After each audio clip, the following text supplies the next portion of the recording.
कोल्हापुरातही मुसळधार पावसामुळे पंचगंगेच्या पाणी पातळीत वाढ झाली आहे। पंचगंगा नदीची पाणी पातळी 37.2 फुटांवर गेली आहे, तर 76 बंधारे देखील पाण्याखाली गेलेत। पंचगंगा इशारा पातळीपासून केवळ 2 फूट दूर वाहतीये। तर तिकडे आजरा तालुक्यातील आंबेओहळ मध्यम प्रकल्प हा 100% भरलेला आहे। परिसरातील शेतकऱ्यांमध्ये समाधानाचं वातावरण आहे। सरफनाला पाठोपाठ आंबेओहळ मध्यम प्रकल्पही पूर्ण क्षमतेने भरला आहे।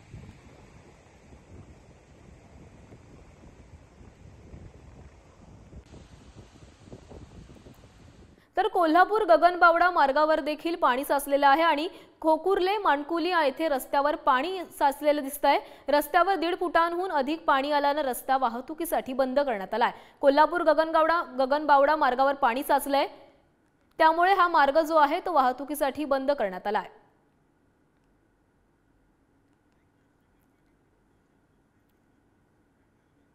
तर या संदर्भात अधिक माहिती देण्यासाठी आमचे प्रतिनिधी शेखर पाटील आपल्या सोबत आहेत। शेखर, कोल्हापूरमध्ये देखील मुसळधार पाऊस पडतोय। 76 बंधारे एक ठिकाणी पाण्याखाली गेलेले आहेत, तर दुसरीकडे कोल्हापूर गगनबावडा जो मार्ग आहे तो देखील वाहतुकीसाठी बंद करण्यात आला। काय अधिकची माहिती आहे?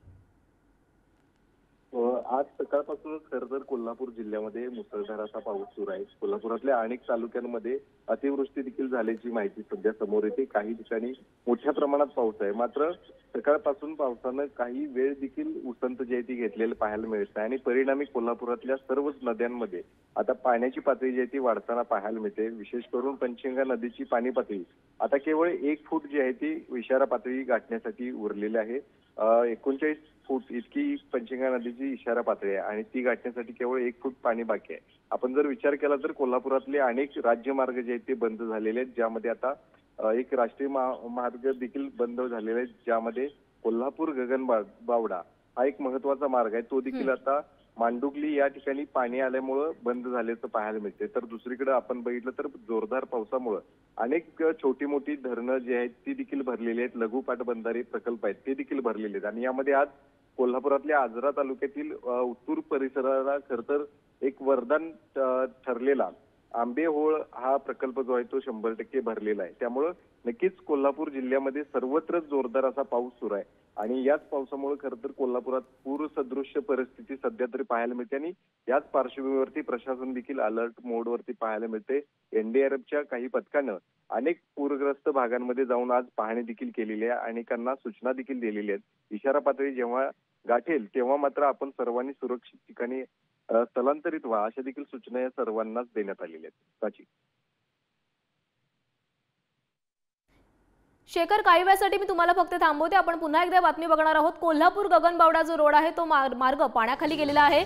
खोकुर्ले मांडकुली येथे रस्त्यावर पाणी साचल्याचं पाहायला मिळत आहे। रस्त्यावर 1.5 फुटांहून अधिक पाणी साचल्याने रस्ता वाहतुकीसाठी बंद करण्यात आलाय। तर या संदर्भात पुन्हा एकदा आमचे प्रतिनिधी शेखर पाटील यांच्याकडून अपडेट घेणार आहोत। शेखर, कोल्हापूर गगनबावडा मार्ग बंद करण्यात आलेला आहे, त्यामुळे ही जी वाहतूक आहे ती कोणत्या पर्यायी मार्गावरून हलवण्यात आलेली आहे का?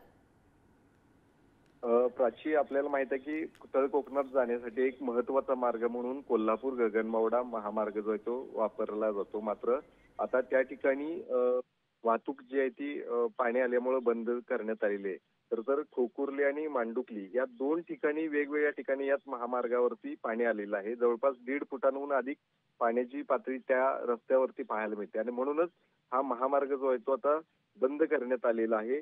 त्याची पर्यायी तळ कोकणात जाण्यासाठी अनेक मार्ग कोल्हापूर जिल्ह्यातून आहेत, त्या ठिकाणाहून खरं तर वाहतूक आता सुरू करण्यात येईल। मात्र सध्या तरी कोल्हापूर गगनबावड्याला जाण्यासाठी हा जो मार्ग होता तो मात्र आता या ठिकाणी प्राची बंद करण्यात आलेला आहे। धन्यवाद शेखर, तुम्ही दिलेल्या सविस्तर माहितीसाठी।